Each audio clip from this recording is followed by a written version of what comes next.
aí eu tenho falado isso. Então os homens eu falo isso no livro também, os homens se organizaram a partir de o patriarcado organizou os homens e construiu os corpos masculinos a partir de uma matriz de subjetivação, que é a violência.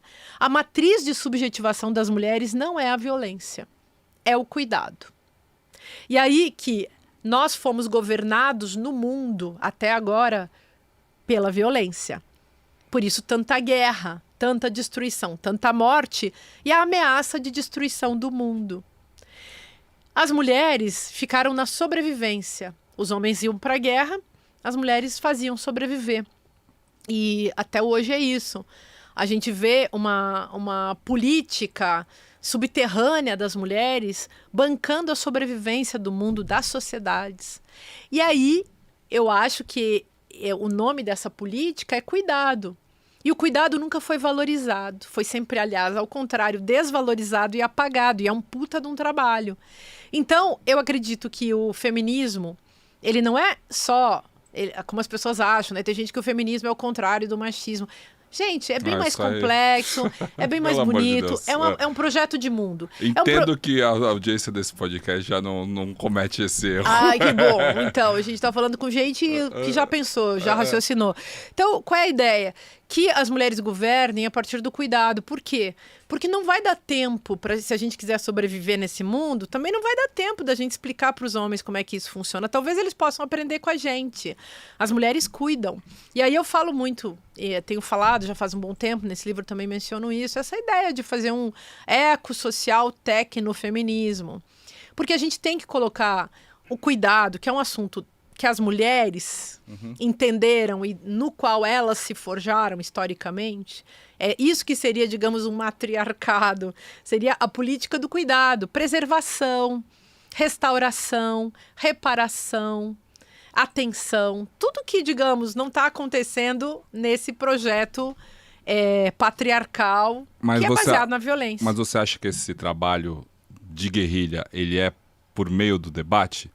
Pergunto isso porque, ou seja, do enfrentamento, do confronto mesmo, assim, porque o que a gente mais vê hoje na internet é gente debatendo, né? E isso, eu tenho muitas dúvidas se isso gera reflexão, se isso fura a bolha ou se isso é só arena de gladiadores ali, que estão, a palavra horrível, né, lacrando, e cada um tira o seu recorte para fazer eco dentro do seu público.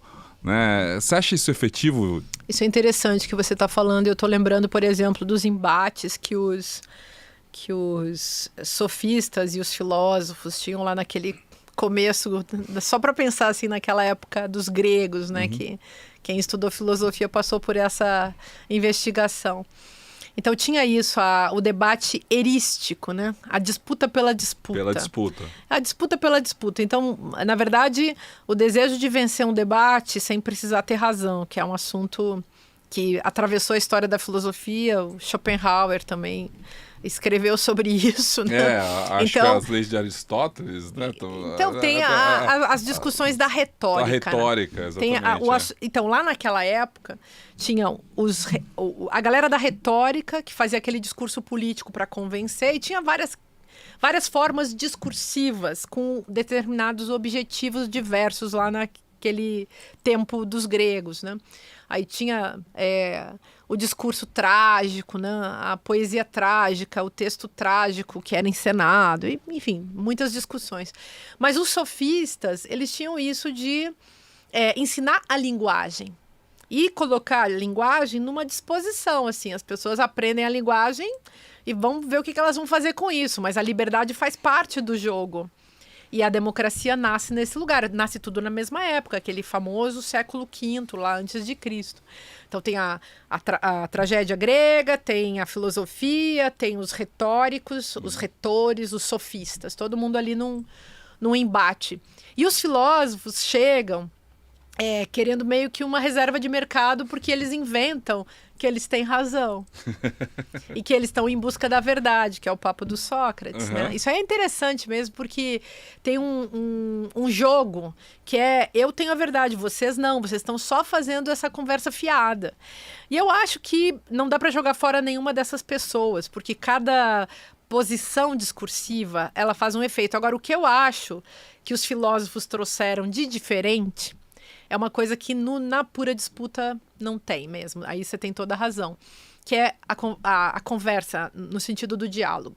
Então, debater por debater, ver quem tem razão, vencer um debate, isso é uma coisa. Mas se a gente evoluísse muito, a gente chegaria no diálogo, que o diálogo é essa conversa em que implica uma disposição ética. Que uma disposição ética, ela precisa ter já trazido junto com ela tanto a sensibilidade quanto a competência racional de uma pessoa. Por isso que é tão difícil você dialogar. Eu escrevi um livro chamado Como Conversar com um Fascista. Veja, é conversar. Conversar é uma coisa, dialogar é muito mais complexo e muito mais profundo e muito difícil. Porque para você dialogar também você tem que ter escuta. Escuta é um assunto difícil nesse mundo. Se dispor a escutar um outro é fisicamente complexo escutar. Por isso eu acho também a fórmula, não vejo que está tudo perdido não, porque eu acho que a fórmula do podcast, que você fica quietinho escutando, dá tempo, né, de você elaborar alguma coisa um pouco melhor na sua cabeça, vendo o que aquelas pessoas estão dizendo entre elas, né? Então, eu acredito nisso, assim, que a gente pode desenvolver uma política do diálogo. Eu escrevi muito sobre isso nos meus livros. Essa política do diálogo, mesmo no feminismo, sabe? Nos movimentos em geral. É disso que a gente vai viver, porque o diálogo exige de você uma atenção e é ele que te coloca numa disposição reflexiva. No diálogo, você não precisa vencer ninguém. De repente você vai dizer, nossa, isso aqui eu não sei, você sabe mais que eu, me conta como que é. Sim. Sabe? Você leu um livro que eu não li, você me conta, e agora? E não necessariamente vocês vão chegar a um consenso. Não precisa de consenso. Não precisa de consenso. Porque é para fazer pensar. Claro. A gente não precisa de acordo, né? Não precisa de consenso, é nada disso. E aí você aprende também a viver na política, porque você não precisa do consenso do outro. Agora, claro, na democracia você não precisa do consenso. As teorias políticas mais interessantes que defendem a democracia hoje, elas discutem isso. Vamos viver no antagonismo, mas vamos pensar que o outro é um adversário, mas que o outro não é um inimigo. E aí fica interessante pensar nessa disposição, que é da democracia radical.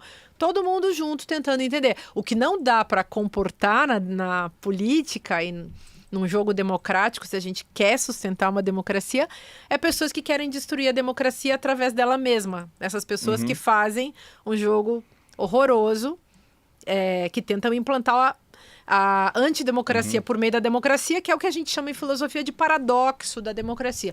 Isso é insustentável, mas o resto é a democracia funcionando com as ideias angustiadas das pessoas, as ignorâncias das pessoas, mas com essa disposição ética de melhorar nossa compreensão. Ô, Márcia, você se considera uma filósofa pop? Então... o que é filosofia pop, Boa né? pergunta. Então... Eu costumava entender as pessoas como meu pai, como Clóvis, como Karnal, como Monja Cohen, como que não tem formação de filosofia, né, mas que atuam dentro dessa forma de despertar nas pessoas o pensamento crítico, talvez. E que atuam, talvez, como divulgadores científicos de uma filosofia que tem diferença do guru, da filosofia que cai na área da autoajuda, né? Eu entendo que a filosofia pop ainda é essas pessoas que vieram da academia e que entraram no mercado de palestras e corporativo de outra forma, que exige muitas vezes uma simplificação da mensagem, mas que pelo menos tem um papel de divulgador científico, de pelo menos abrir a cabeça um pouquinho das pessoas com um pensamento crítico, assim. Eu acho que faz parte isso, sim. Mas quem criou a expressão filosofia pop foi o Deleuze, sabia? Não. Então. Eu escrevi um livro que saiu pelo Sesc, né? Eu coordeno uma coleção, aliás, chamada Filosofia Pop, e o meu livro chama Pop Filosofia, que, aliás, o Deleuze, lá nos anos 70, ele disse, a gente queria fazer uma pop filosofia, mas a pop filosofia não é, assim, tem isso aí também, essa filosofia popularizada, tá junto, faz parte. Mas na acepção do Deleuze, tinha a ver, e eu acho que eu fiz mais isso, Não que eu não seja pop nesse segundo sentido, mas eu acho que eu fiz mais a outra coisa, que era essa coisa de pensar livremente, não ter medo das minhas opiniões.